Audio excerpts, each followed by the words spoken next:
Assalomu alaykum yurtdoshlar. Bu e'tiboringizga 4 sotix yer maydoniga mo'ljallab chizilgan 6 xonadan iborat bir qavatlik uy proyektini namoyish qilmoqchiman. Ushbu videolarimiz ko'pchilikka yetib borishligi uchun bittadan like va podpiska tugmalari va undan tashqari kommentariyalarga o'z fikrlaringizni yozib qoldirsangiz, kelgusi videolarda sizlarning xohishlaringizdan kelib chiqib, har xil turdagi uy proyektlarini chiqarishga harakat qilamiz. Endi proyektimizga qaytadigan bo'lsak, avvalo uyimizning uchastka razmerlariga keladigan bo'lsak, eniga 13 metr va bunaqasiga 30 metrdan iborat. Shu holatiga 4 sotixdan sal kamroq yer maydonini o'z ichiga oladi.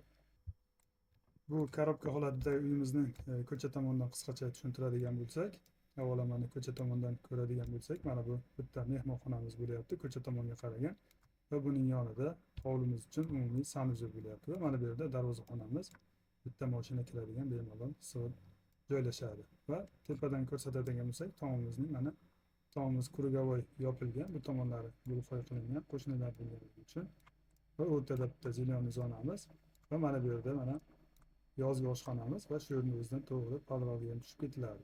Va mana bu yerda bitta oshxonamiz hovlidan o'zidan kirib chiqadi, uyni ichidan ham kirsa bo'ladi.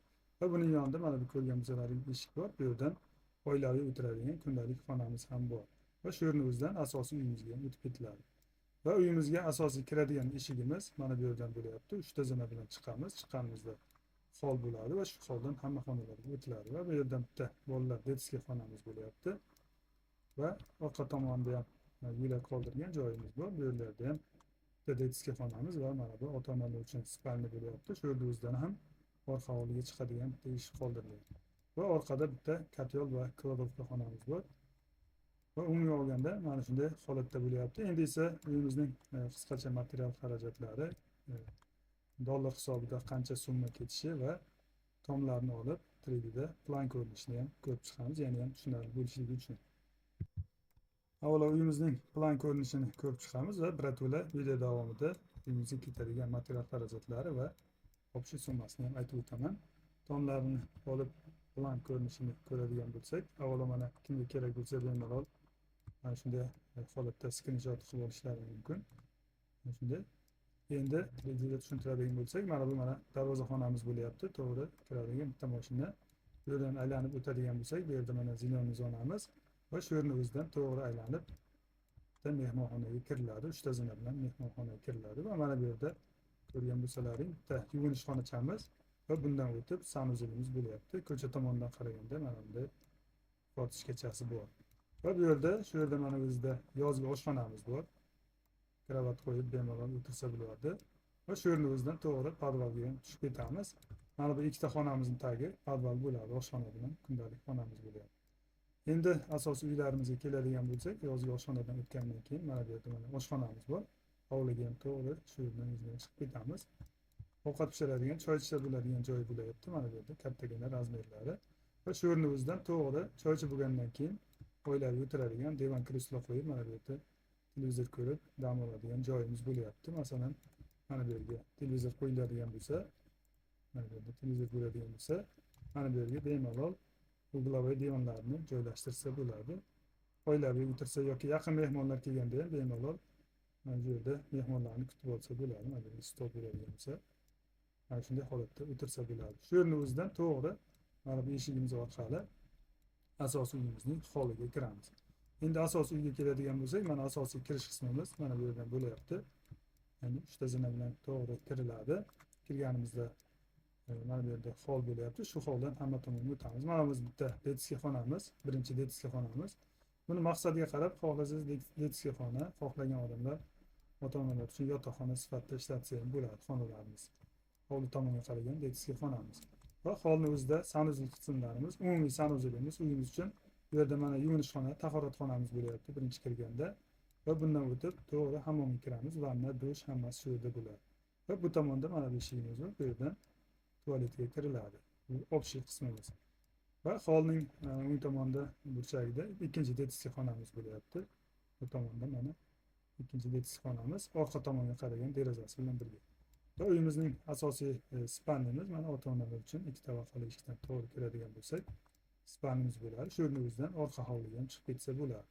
Va bu spalnimizning o'zining ichida garderob xonasi, ya'ni masalan bunday shaklda B shaklida shkaf joylashadi va bu yerdan to'g'ri buni o'zini ichida sanuzeli ham bor, sanuzeliga ham to'g'ri o'tib ketsa bo'ladi. Va orqa tomonda boyagi aytganim kotelimiz bo'lyapti. Endi qisqacha material xarajatlariga keladigan bo'lsak, mana bu yerda ham mana yozib o'tganman hammasini va endi shuni batafsil ko'rsatib o'taman. Betonimizga keladigan bo'lsak, mana shunday holatdagi betonimiz uchun ularni o'chirib turamiz. Bularga e'tibor bermaysizlar. Mana shunday holatdagi mana betonimiz, bu yerda mana podvalga tushadigan joyimiz bor. Mana shu общий betonimizga 86 kub atrofida beton sarflanadi. Bu mehmonxonamiz, qolgan xonalarimiz hammasi ikkita xonamizdagi podval qilinadi. Umumiy hisobda mana shunday holatda bo'lyapti. 86 kub atrofida beton ketadi. Birinchi qavatga keladigan bo'lsak, g'ishtlarimizni hisoblaymiz. Общий mana shu uyimizga g'ishtimiz. Uyimizni balandligi 320 qoldirib ketilgan. 40 sm mana buni olib tashlasak, regellarni 280 g'isht teriladi. Shu 280 g'isht terilganda uyimizga 35 ming atrofida g'isht ketadi. Ya'ni paltarashga pishgan g'ishtdan sarflanadi. Qolgan mana bularimiz, bog' devorlarimiz, zavorlarimiz sement blok, shlaka blokdan bo'ladi. Mana bu hisoblagan 35 mingtamiz faqat mana bu sariqda qilingan pishirgichimizning hisobi bo'lyapti. Tomimizni hisoblaydigan bo'lsak, общий mana profnastelni yoki boshqa tomni hammasi bo'lib 322 kvadrat atrofida tunka olinadi. Yani zapasi bilan olinadi. Baribir qiyqim joylari bor, ortiqcha chiqadigan joylari bor. Umumiy chist hisoblaganimizda 322 kvadrat shunday tom sarflanadi. Umumiy ko'rinishi mana shunday holatda bo'lyapti. Endi eng qiziq joyi ushbu uyimizga qancha mablag' ketishini hisoblaydigan bo'lsak, bizning hisobimiz bo'yicha dollarda hisoblaydigan bo'lsak, plus minus 25 ming dollar atrofida mablag' sarflanadi. Ya'ni bu ham viloyatiga qarab, ustalar narxiga qarab, materiallarning har xil bor. Masalan, tomni o'zini ham, tunkani ham har xil rang nimasi bor. Narxlisi 2lik tunka bor, 3lik, 4lik, 5lik o'shalarga qarab. G'ishtlarni ham ba'zi viloyatlarda arzonroq, ba'zi viloyatda qimmatroq, ustalar ham xuddi shunday. Umumiy hisobda 25 ming dollar atrofida shunday korobka holatiga sarflanadi. Xo'sh, mana yurtdoshlar, qo'ldan kelgancha tushuntirib obzor qilib o'tdim. Biror talab takliflar bo'lsa, bemalol murojaat qilishlaringiz mumkin. Telefon nomerimni bu tomonga yoki bu tomonga yozib qoldiraman. Ham telefon nomeri, ham Telegram nomeri ikkalasi bitta yo'llangan. Bemalol aloqaga chiqishlaringiz mumkin. O'zlaringizning fikrlaringizni kommentariyalarda yozib qoldirishlaringizni so'rab qolaman.